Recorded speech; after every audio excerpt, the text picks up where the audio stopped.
ils sont tellement à vif, à fleur de peau, que c'est un peu comme dire mon enfant de 3 ans n'a pas une empathie envers moi. Quand je lui raconte mes problèmes au travail, il ne m'écoute pas. On dirait, okay, mais c'est pas une histoire de mon enfant, il est donc pas fin. C'est qu'ils n'ont pas cette capacité-là, ils n'ont pas cet espace mental-là pour être capable d'accueillir l'autre.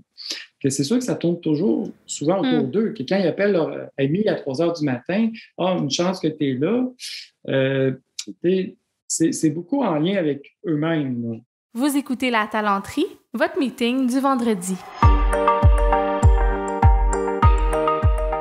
Bon vendredi, bienvenue à ce nouvel épisode du podcast de La Talenterie où on parle d'entrepreneuriat, d'innovation sociale et du monde du travail. Je m'appelle Sarah Jodoin-Houle, je suis la fondatrice de La Talenterie et l'animatrice de ce podcast. Et cette semaine, je suis en compagnie encore de Mathieu Guénette. On poursuit en fait notre épopée dans le monde des personnalités difficiles. Cette semaine, j'ai demandé à Mathieu de nous expliquer ce qu'est une personnalité limite, donc on va dire un TPL, quelqu'un qui a un trouble de personnalité limite, souvent connu sous le nom de borderline en anglais. Et on va regarder aussi ensemble les personnalités passives, agressives au travail. Bonne écoute!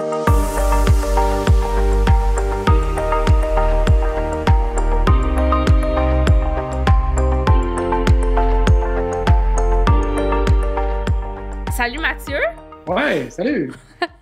Cette semaine, on va parler du trouble de personnalité limite, le borderline, et aussi de la personnalité passive-agressive.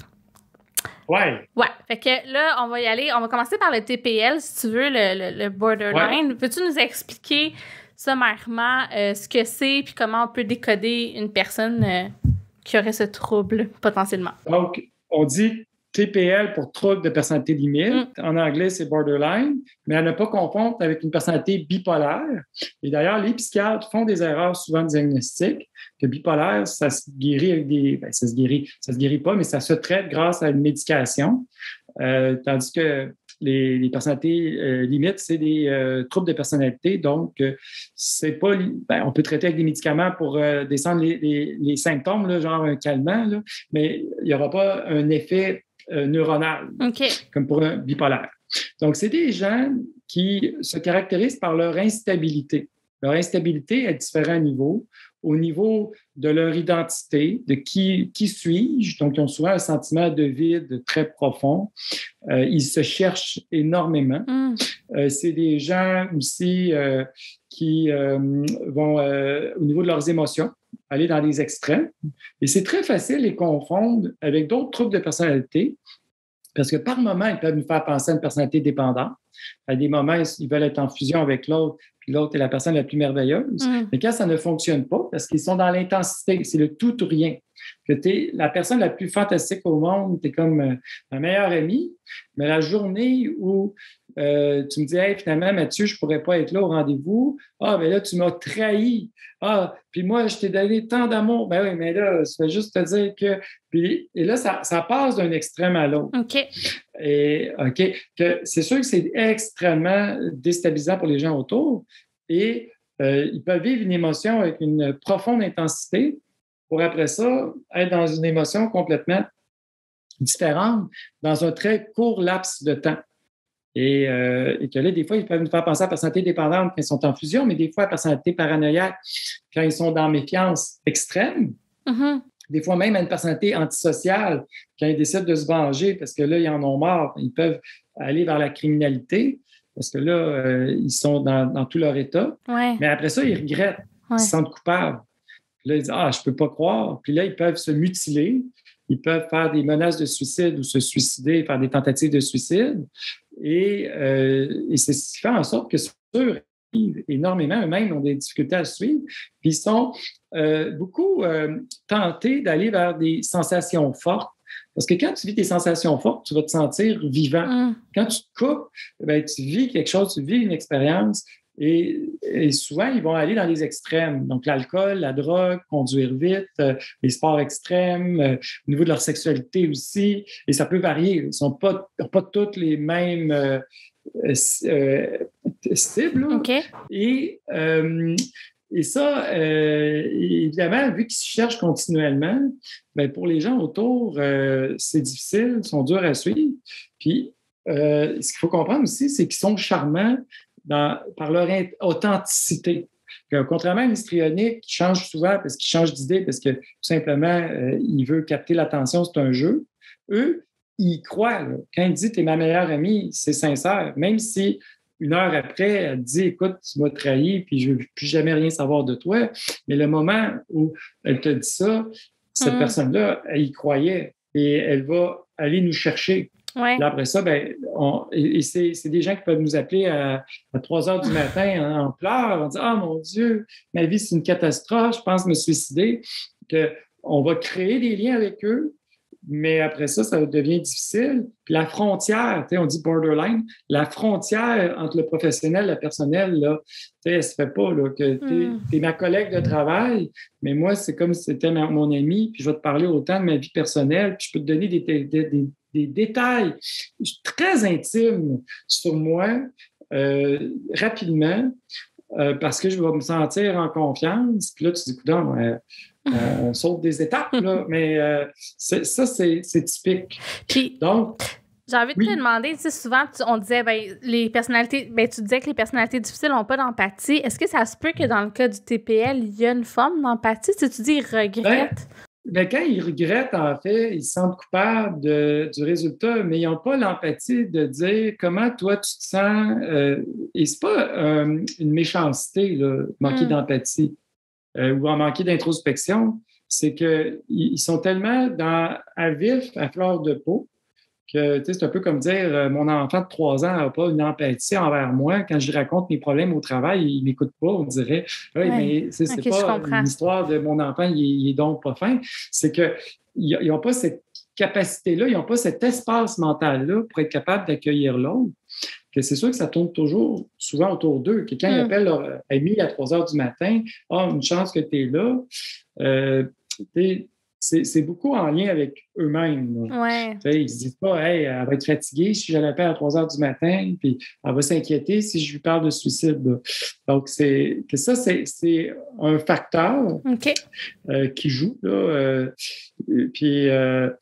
c'est très changeant. Puis moi, j'avais compris aussi, je me souviens de mes cours, il y avait beaucoup la notion de vide que tu mettais en relation avec ça, puis la peur de l'abandon. Veux-tu élaborer brièvement sur ce point-là? Parce que j'ai plein d'autres questions. En fait, la peur de l'abandon, c'est que tu te poses la question, ça serait la pire chose au monde, donc là, on parle des croyances, que l'autre m'abandonne. Que s'il m'abandonne, vraiment, je ne m'en remettrai pas parce qu'on est dépendant de l'autre. Et vu qu'on a peur de l'abandon, on se questionne. Si l'autre, là, il est ami avec moi, c'est juste parce que je suis gentil? Puis si je n'étais pas gentil, est-ce qu'il me laisserait tomber? Là, on va tester les limites. Et là, on teste la relation en disant, si je ne suis pas gentil, là, inconsciemment, je ne dis pas qu'on fait avec un plan, mais on teste un peu, voir comment l'autre va réagir. Puis là, l'autre, mettons, on fait quelque chose de pas si gentil. Est-ce que l'autre, il est encore là pour moi ou il va m'abandonner? Donc, c'est ça, les gens qui ont peur de l'abandon, souvent, ils vont provoquer ou ils vont anticiper. Je sais qu'un jour, tu vas m'abandonner. Oui, mais je ne t'ai pas abandonné. Oui, mais je sais qu'un jour, tu vas le faire. Et j'aime mieux prendre les devants plutôt que d'attendre que ça arrive parce que moi, je n'ai pas envie de m'investir dans une relation où tu vas finir par m'abandonner parce que ça va me faire trop mal. J'aime mieux avoir mal tout de suite avant que ça aille plus loin. OK. Donc, ça, c'est un raisonnement de TPL. OK. Puis la notion du vide, ça, c'est... Le vide, c'est que j'ai besoin de l'autre pour nourrir le vide. Je ne sais pas qui je suis. Parce que si une journée, je dis, moi, mon rêve, c'est de devenir un grand chanteur, puis c'est la musique, puis c'est ça que j'aime le plus, puis je veux tout faire. Puis le lendemain, je me dis, finalement, j'aimerais ça être un cow-boy, puis faire des rodéos. On comprend qu'à un moment donné, c'est comme si c'était plusieurs personnes en moi-même. Puis demain, ça va être quoi? Peut-être que je vais revenir à la musique, mais peut-être que ça va être autre chose. Que je n'ai pas de repère qui me permet, moi, de me situer parce que je recherche toujours mon identité, à essayer des choses. Mais en bout de ligne, je ne suis jamais vraiment satisfait. Puis il y a beaucoup de variations. OK. Ça fluctue constamment. OK, bien, je comprends bien. Puis là, maintenant, on va aborder, si tu le veux bien, Mathieu, on a dit qu'on parlerait de la personnalité passive-agressive. Puis là, quand on avait parlé, tu m'as dit ça, il y en a beaucoup quand même, c'est fréquent dans les lieux de travail. Oui, moi, je trouve, je remarque que les gens en parlent beaucoup. Puis la personnalité, juste pour finir avec la personnalité limite, là, j'ai un épisode. Oui, mon Dieu, 63. Épisode marquant.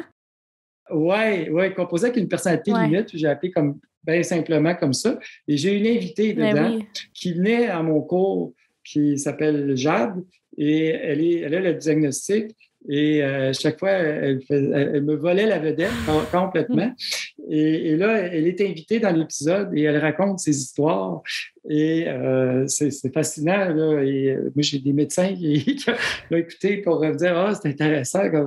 C'est ça. J'ai appris tellement. Et moi, c'est un de mes épisodes préférés, honnêtement, parce qu'il n'y a rien comme de quelqu'un qui est authentique. Tu l'as dit, il y a beaucoup d'authenticité. Puis je la trouve vraiment bonne. Elle a un certain recul quand même par rapport aussi. Oui. Puis ce qui est le fun d'une personnalité limite, c'est qu'avec le temps, les crises sont moins nombreuses, sont moins, là je reprends ses paroles d'ailleurs, sont moins nombreuses, sont moins intenses, puis ils s'en remettent plus vite, qu'ils apprennent par leur raisonnement à ne pas tomber dans des distorsions là, trop intenses. Ils vont relativiser. C'est pas tout blanc ou tout noir. Okay. Donc ça, ils vont développer ça. Donc, quel numéro d'épisode t'as dit? C'est 63. 63. Allez écouter ça. Ouais. Le passif-agressif. Donc, le passif-agressif, ce qu'il faut comprendre, c'est qu'il y a deux modes.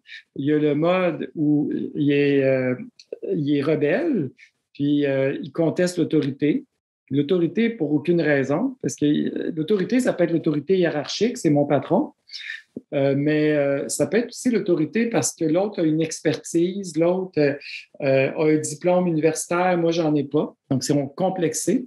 Okay. Et ils trouvent que c'est injuste. La vie est injuste à leur égard parce qu'eux, ils mériteraient. Ils n'ont pas été chanceux dans la vie, puis ils vont être rebelles. Et s'ils n'ont pas de raison d'être rebelles, ils vont s'en fabriquer. Ils vont provoquer des situations. Et en même temps, c'est sournois. C'est jamais trop direct. On va le ressentir. Puis quand on commence à leur dire, écoute, là, moi, ton attitude, là, ça ne fait pas mon affaire, puis je ne peux pas tolérer ça. Là, on va retrouver le mode soumis. Donc là, ils vont devenir extrêmement gentils, mais c'est des faux gentils. Ils vont tout faire, je m'excuse, tu vas voir, je vais changer, je vais faire la bonne chose, parce qu'ils sont très peureux, qu'on pourrait dire, dans d'autres mots, on pourrait penser qu'ils sont hypocrites. Okay. Parce qu'ils vont dire ce qu'on veut entendre, parce qu'ils ont peur, mais en même temps, ce qu'ils pensent, souvent, c'est malsain, puis ils prennent plaisir à voir le patron se planter. Parce que là, on se dit, là, si le patron se plante, ça montre que finalement, son autorité, elle ne mérite pas tant que ça. Excuse-moi de t'interrompre, mais je vois des parallèles avec le narcissique, puis même quasiment le pervers narcissique, là, qui veut comme faire du mal. Ouais. Veux-tu expliquer la nuance ou c'est une question de gradation? Ou? Passif-agressif, c'est vraiment en lien avec des gens avec qui j'ai l'impression qu'ils sont supérieurs. OK. Donc, et qu'avec d'autres personnes, je ne vivrais pas cette dynamique-là. Donc, ça, c'est la première des choses. Tandis qu'une personnalité narcissique, c'est le contraire. C'est les gens qui sont en dessous de moi que je vais être vraiment condescendant. Puis les gens en haut, je les trouve fantastiques, puis je veux avoir leur égard. Je voudrais faire partie de leur club. Okay. Tandis que passif-agressif, c'est un peu l'inverse. Et aussi, passif-agressif, c'est tout est en sourdine. Ils sont passifs. Donc, tout est fait par en dessous. Puis, beaucoup l'anxiété qui caractérise, parce qu'en le fond, ils se sentent facilement menacés par le talent des autres. OK. Et ils vont trouver des dynamiques aussi pour aller chercher le lien avec les autres, là, aller chercher l'enfant chez les autres, dire hey, ça n'a pas de bon sens, comment le patron t'a parlé, tu dois être fâché, hein? Tu n'étais pas si fâché que ça, mais en y pensant, tu dis hey, c'est vrai ça, que là, je suis fâché, moi. Puis là, il génère une dynamique autour, parce que s'ils développent une culture malsaine dans l'organisation, dans l'équipe, là, pour eux, ils vont se cacher. Ils vont dire, c'est pas un problème d'individu, c'est pas moi le problème, c'est toute l'équipe le problème. Donc là, on est 8 là, dans l'équipe, les 8, ça ne fonctionne pas. C'est quoi le problème quand il y en a 8 qui ne fonctionnent pas? Bien, c'est le patron.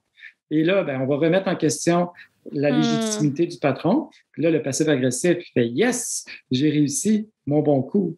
Mais c'est des gens qui vont avoir peur de foncer. Souvent, ils se sabotent eux-mêmes. Tandis que le narcissique, il va chercher toutes les occasions pour être capable de se mettre en valeur, puis pour monter les échelons, même s'il n'y a pas les talents, il va se dire, c'est pas grave, en autant que j'ai le titre, je suis content. Parce qu'un passif agressif, souvent, il aime mieux rester dans l'ombre et chialer, et il va agir par en dessous. Donc, il est cynique. Le cynisme est une arme passive-agressive par excellence. Parler dans le dos du patron, dire en réunion, ben oui, il n'y a pas de problème, tout est beau, mais quand la réunion est finie, parler aux autres employés, ça n'a pas de bon sens, qu'est-ce qu'ils nous demandent? Okay. Puis les réseaux sociaux, là, souvent, quand on agit de façon anonyme, les trolls, là, ça, c'est du typique de passif-agressif. Okay. Pas plus passif-agressif que ça. Tu dis, tu t'en prends une vedette, tu n'aimes pas ça parce qu'elle est riche, parce qu'elle est populaire. Tu n'as rien fait, mais elle t'a fait quelque chose parce que toi, tu n'as pas la richesse, tu n'as pas la popularité qu'elle a. Donc, ça t'écarte et tu vas trouver une façon de l'haïr. Puis tu vas trouver un point sensible. Et là, tu vas provoquer ça. Okay. Et c'est beaucoup des gens très frustrés. Et le problème des organisations, c'est que ces gens-là, ils font tout pour se cacher quand ils voient que l'attention est trop sur eux. Ils vont, on va le dire en bon québécois, ils vont gosser. Okay. Ils vont gosser sur la ligne. Je ne suis pas sûr, là, mais peut-être, mais c'est assez dérangeant, mais pas assez pour qu'on puisse intervenir. Je me souviens aussi écoute, là, je me souviens, ça fait 10 ans que j'ai suivi ton cours, puis je me souviens que tu avais expliqué que des fois, c'est des employés qui vont, tu sais, mettons, exemple, être en retard, arriver flush à l'heure. De 2 minutes. Oui, c'est ça, juste pour gosser, puis à un moment donné, juste avant d'avoir, tu sais, je sais pas, le congédiement ou la conséquence dans la politique, là, ils redeviennent corrects pour un bout. Tu peux jamais les pogner. Oui, exactement. Puis quand le dossier redevient vierge, parce que là, mettons que le dossier est resté 1 an, bien là, ils peuvent recommencer à être en retard ou ils vont déplacer le problème. Ce qui est dur, c'est que c'est leur attitude. Que si, évidemment, s'ils arrivent en retard d'une demi-heure, on va dire, écoute, ça ne marche pas, c'est un problème. Mais si je suis juste marabout en réunion, là, tu dis, coudonc, je sens que ton attitude, OK, d'abord, si tu veux que je souris, je vais sourire. Tu sais, c'est sarcastique, mais mais là, c'est pas ça que je veux, mais moi, je veux que tu sois engagé. On comprend que les concepts flous, c'est parfait pour un passif agressif. Tu dis, je vais avoir un impact sur mon équipe, mais je peux les obliger à arriver à l'heure, je peux les obliger à être performants, mais je ne peux pas les obliger à avoir un sourire.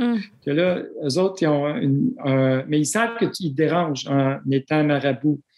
Puis ils vont l'être juste assez pour que ça te dérange, mais en même temps, puis ils vont faire en sorte, mettons, c'est toi mon patron, mais je vais faire en sorte que je m'entends donc bien avec l'autre patron qui est ta collègue pour que toi, tu aies l'impression que tu n'as vraiment pas le tour. Mon Dieu. En tout cas, c'est tellement malsain, là, c'est malicieux. Puis ils ont du fun là-dedans, eux autres. Là. Mais toutes les réflexions qu'on a, mettons, je dis Bill Gates, c'est un écœurant parce qu'il m'écœure, que là, il y a de l'argent, il m'écœure, c'est sûr. C'est sûr que c'est un exploiteur s'il est riche parce qu'il probablement il a volé quelque chose à quelqu'un. Là, et il devrait donner de l'argent aux pauvres, là, il devrait faire ci ou, qu'on a, en général, socialement, un malaise avec les gens qui ont du pouvoir, que ce soit des politiciens, que ce soit des patrons. Et ça, je trouve que c'est un phénomène je pense que ça serait important de mettre sous la loupe. C'est comme si on pouvait être passif-agressif socialement, puis on se rend compte qu'il y a beaucoup de gens qui sont activement désengagés et qui vont faire semblant de participer aux objectifs de l'organisation, mais qui en réalité prennent plaisir quand l'organisation a des problèmes. Et ça, c'est très difficile et très dangereux pour les organisations. Puis qu'est-ce qu'on fait pour rapidement, en 2 minutes, là, on va commencer par la personnalité passive-agressive. Dans des situations comme ça, y a-t-il des trucs ou des... Oui, le truc, là, c'est la première des choses, c'est de les encourager à être authentiques. Puis c'est sûr que s'il est authentique puis on le punit, Parce qu'il dit, tu sais, ces temps-ci, je ne suis pas très motivé. Ah ouais, tu n'es pas très motivé? En tout cas, tu es mieux de. Ben là, évidemment, il va se cacher encore plus. Là. Il faut trouver une façon de dire, c'est de valoriser le désaccord. De dire, c'est correct d'être en désaccord. Moi, j'aime ça, les gens qui sont courageux. Tout se dit, il y a une façon de le dire. Puis, que tu sois critique envers l'organisation, bien, si c'est fait avec décorum, ben moi, je trouve que c'est parfait. Et là, on vient élargir. Okay. Arrête de te cacher, arrête d'être passif. Puis quand tu es plus actif, tu as moins le goût d'être agressif. Quand tu t'exprimes puis tu te sens écouté, que moi, je dirais que ça serait une bonne piste. OK, très, très, très intéressant. Et pour la personnalité, là, c'est plus difficile parce que je pense que c'est un trouble de la personnalité souvent, mais disons quelqu'un qui aurait des caractéristiques TPL. Bien, je dirais que c'est de les aider à faire un raisonnement constructif en se posant les questions qui vont les amener eux-mêmes à un raisonnement. Donc, on va leur poser au début, mais à un moment donné, ils vont devenir autonomes parce qu'ils vont se poser eux-mêmes les questions qui vont les aider. Exemple, puis jamais jouer sur la culpabilité ou la morale, c'était pas bien ce que tu as fait. On parle comme un parent qui parle à un enfant, mais dire, tu sais, je sais que tu trouves ça difficile, ta situation, puis tu es désolé d'avoir été fâché la dernière fois. Ah oui, je sais, c'est effrayant, ça n'a pas de bon sens. Puis moi, ce qui m'intéresserait surtout de savoir, c'est qu'est-ce qui a fait en sorte que, d'après toi, qui a été un déclencheur. Là, on les amène à se concentrer sur des éléments un petit peu plus rationnels. Okay. Et là, ça les aide à cheminer. Puis le meilleur conseil, c'est agir quand c'est chaud et contenir quand c'est chaud. Excuse-moi. Ça marche pas. Non, c'est le contraire. Contenir quand c'est chaud, puis agir quand c'est froid. Okay. Donc, chaud, c'est quand il t'émotive. C'est pas le temps de faire une thérapie. Parle-moi de... Qu'est-ce qui te déclenche en ce moment? Ouais. Fais juste passer à travers la crise. Qu'est-ce qui te ferait du bien? Comment pour relaxer, pour prendre un temps d'arrêt. On va se reparler. Puis quand la personne est à froid, bien là, on va agir. La prochaine fois, là, comment tu aimerais qu'on agisse là-dedans? Merci beaucoup. On va inviter les gens à réécouter ton épisode. Je vais mettre les liens vers toutes les ressources. 37 pour le général et l'épisode 63 spécifiquement avec la personnalité limite avec mon invité à ne pas Jade. Manquer. Merci beaucoup Mathieu. Écoute, on se retrouve la semaine prochaine pour un dernier épisode sur les troubles de la personnalité. Bye bye!